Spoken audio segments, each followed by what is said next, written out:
I'm divorcing you because my mistress is pregnant with a son. You're a defective product for not bearing a son. So get out. Mistress? You can't mean that woman. Pointing at the woman next to her husband, Brian, the woman retorted with displeasure. Don't point at me. I'm Aurora. How rudely middle-aged of you. That's right. That's why I'm dumping you. Brian and Aurora sneered. I was dumbfounded. How can she openly admit to being a mistress? Normally, you'd hide such a thing. And to divorce because his mistress is pregnant? There's a limit to making selfish claims. Does he have any idea how much I've put up with? Well, divorce suits me fine. I have plenty of evidence, and he's admitted to the affair. I'll discard this husband for compensation. I'm going to bring him to the lowest of lows. Prepare yourself. I clenched my back teeth and headed to my room. My name is Serenity. I'm a 43-year-old housewife raising 4 daughters. My eldest, Luna, is 11 and in middle school. Stella, 9, is in elementary school and mostly takes care of herself. But the younger 2, 5-year-old twins, Mary and Lily, still need a lot of support. Still, I cherish being able to care for them now. It makes these precious days all the more enjoyable. You might think we have a happy family, but in reality, we don't. The in-laws I live with, Dominic and Hazel, are always complaining about me, and Brian is hardly ever home. Our marital and family relationships are as bad as they can get. Brian must be cheating with someone somewhere. Of course, I've hired someone to investigate Brian's conduct, but the girls need their father. With that in mind, divorce doesn't seem so simple. My resentment only grows. If it weren't for living with Dominic and Hazel, it might not have come to this. It's regrettable, but there was nothing to be done at the time. Brian and I met through a mutual acquaintance. Back then, I was working as a hairstylist at my mom Grace's salon and was close to a woman in the neighborhood named Natalie. I know a man about your age who frequents my favorite jewelry shop. Natalie started talking about this man. His name was Brian. He appeared to be the heir to a jewelry sales company, an elite graduate who was too busy with work to meet women. Why don't you meet him? I'm not in the same league as an elite. It's just a meeting. Eventually, I couldn't refuse and agreed to meet Brian. But when we actually met, we hit it off surprisingly well. I was impressed by his fondness for children, and his elite status made him quite smooth in handling things. That's how we started dating with marriage in mind. After Brian proposed to me, I accepted the marriage. However, when we went to a family meeting at the in-laws' house, Dominic said to me, "Our family runs a business. Both my wife and I are busy, so we prefer a daughter-in-law who can manage household chores." "I live with my mom, and I take care of the household chores," I replied. Hazel's attitude changed upon hearing this. "Oh? If you're good at housework, let's live together. It'll be more convenient for both of us, right?" I was surprised. I couldn't see how it was convenient for both of us. But, without a chance to express my opinion, the decision was made to live together. I thought it was a mistake, but it was too late for regrets. Brian seemed to agree with the living arrangement. "Well, we can discuss living separately once we settle down. Brian will be on my side, so it should be fine." I compromised. This was a big mistake. As soon as we got married, Hazel dumped all the household chores on me. "Serenity, I'm off to work, so please take care of the cleaning and laundry," she said. "Yes," I replied. Hazel became an employee at Dominic's company, but it was only on paper. Essentially, she pushed the chores onto me and went out to enjoy herself. The atmosphere wasn't right to bring up living separately. I sighed in resignation. Still, I could endure being burdened with housework since Brian's income was good and I had become a housewife after marriage. Despite my complaints, I earnestly tackled the chores. However, one day, Dominic asked for a favor. We're in a bind because a part-time employee took off. Could you help out at the store? His company was a jewelry sales business involved in wholesale and also owning retail stores. He was essentially asking me to work as a salesperson.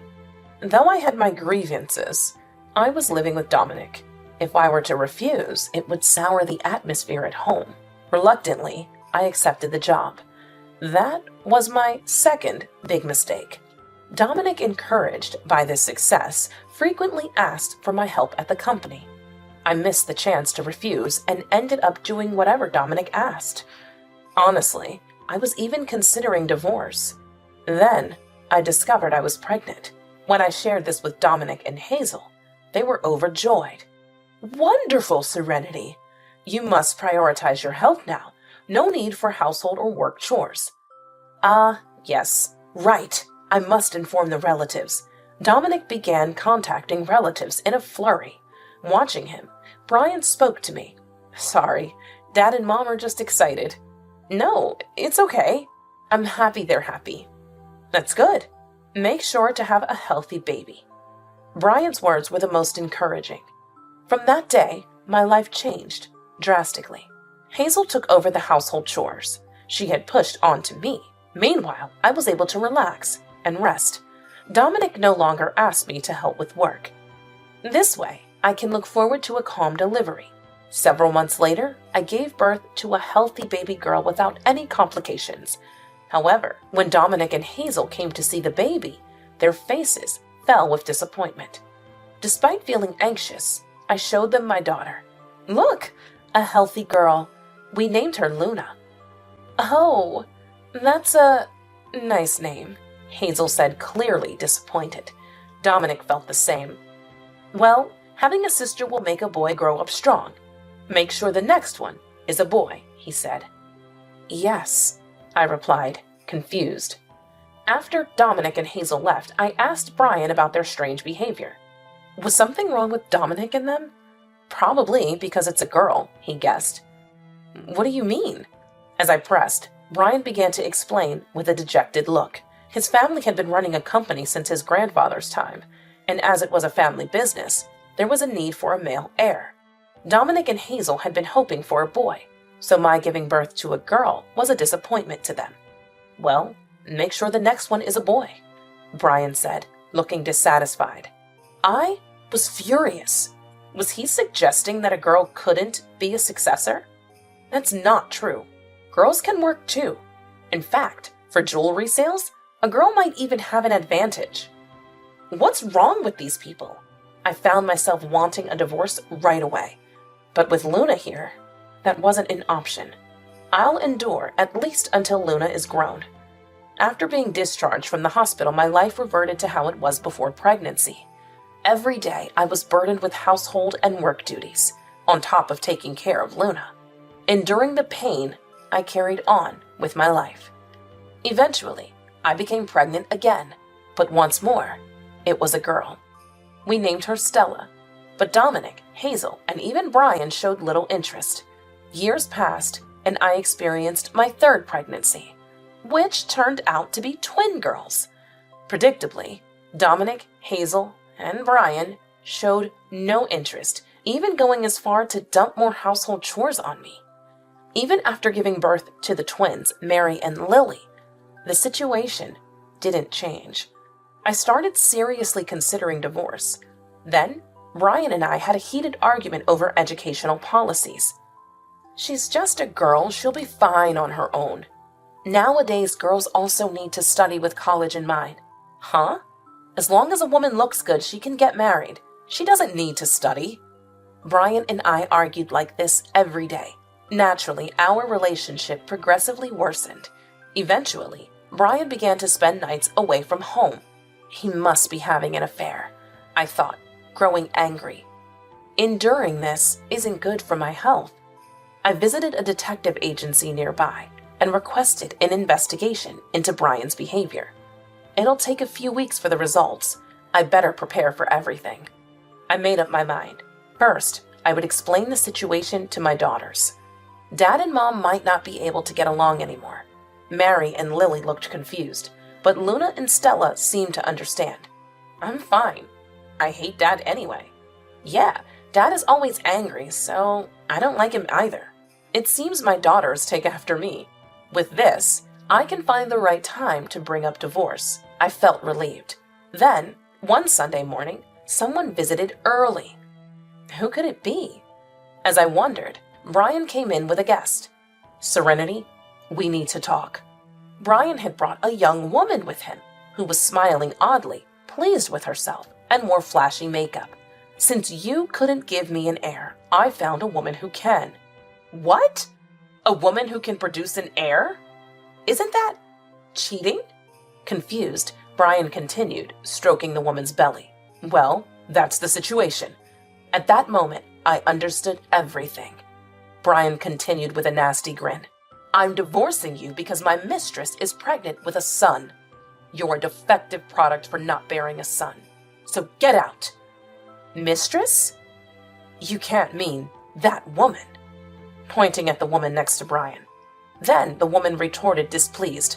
Don't point at me. I'm Aurora. How rude of a middle-aged woman.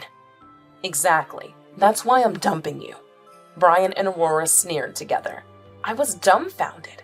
How can she openly admit to being a mistress? Normally, you'd hide such a thing. And to divorce because his mistress is pregnant?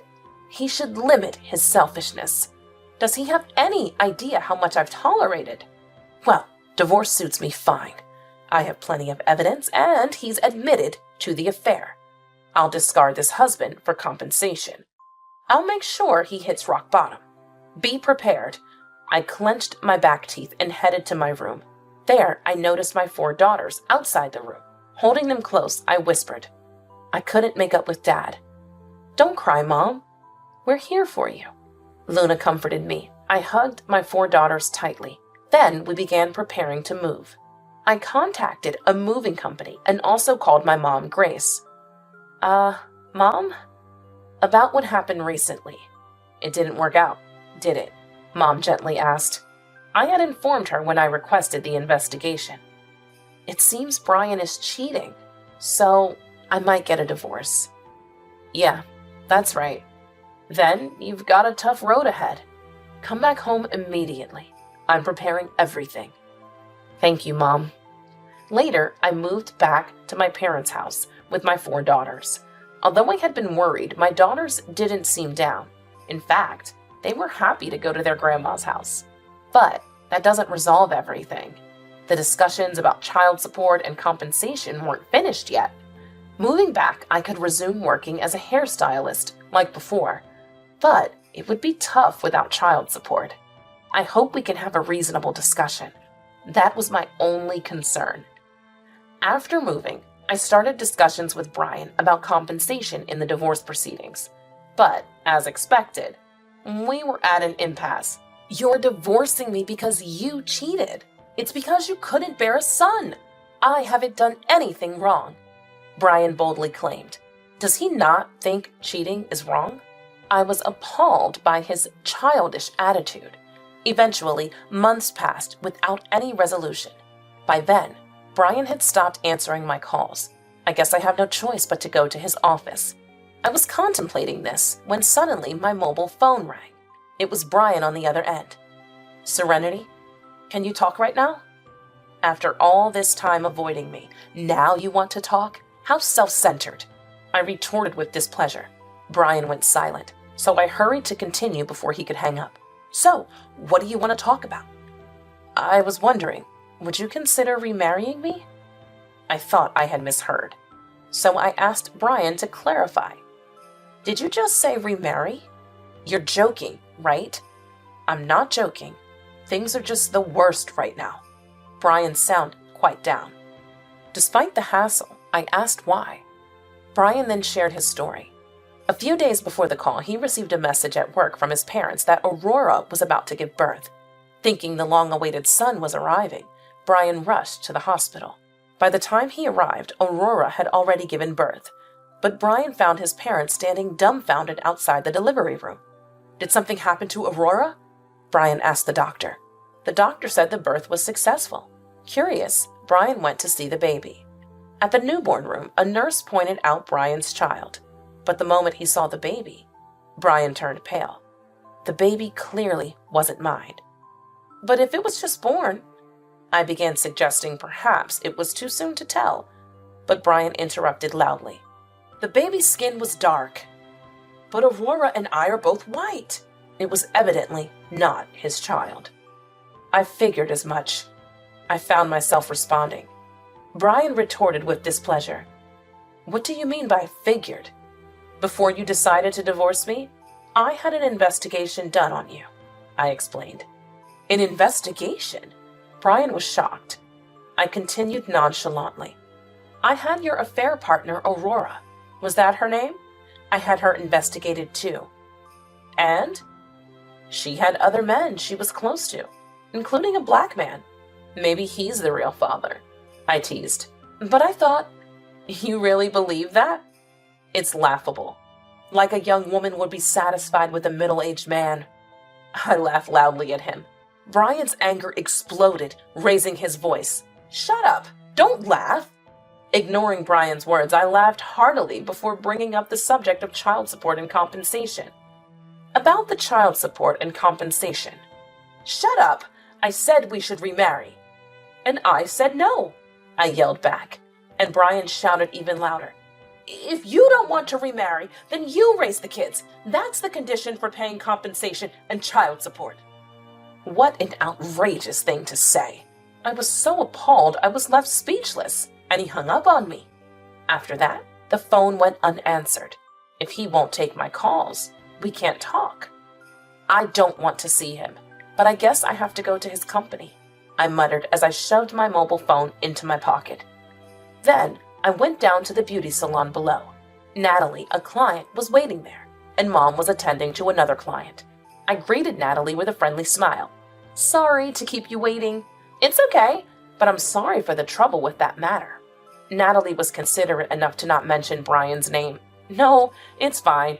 We're just arguing about the compensation. Are you really okay? Natalie looked at me with concern. I faked a smile. He doesn't think he's done anything wrong, so he doesn't plan to apologize. That's tough. It would ignite a firestorm if it got out on the internet, but I don't plan to blow things up that much. I laughed as I responded. I noticed Mom's client eavesdropping. It's better than bad rumors spreading. I pretended not to notice and started my work. Eventually, Mom's client left while I was cutting Natalie's hair. Then, Natalie spoke up. Serenity, about the client just now. Shouldn't you have asked her not to spread the word? It seemed Natalie also noticed the eavesdropping. If bad rumors spread, maybe they'll learn their lesson, I replied with a smile. Soon, Natalie's haircut was finished. I left the rest to Mom and retreated to the back. Then I tried calling Brian again, but he didn't answer. A few days later, on a day the beauty salon was closed, I went to Brian's company. However, Brian wasn't there. I was told he was at the store. Reluctantly, I headed to the store. As soon as I entered, I heard a familiar voice. Oh, what brings you here? Looking up, I saw Hazel standing at the counter. It's been a while.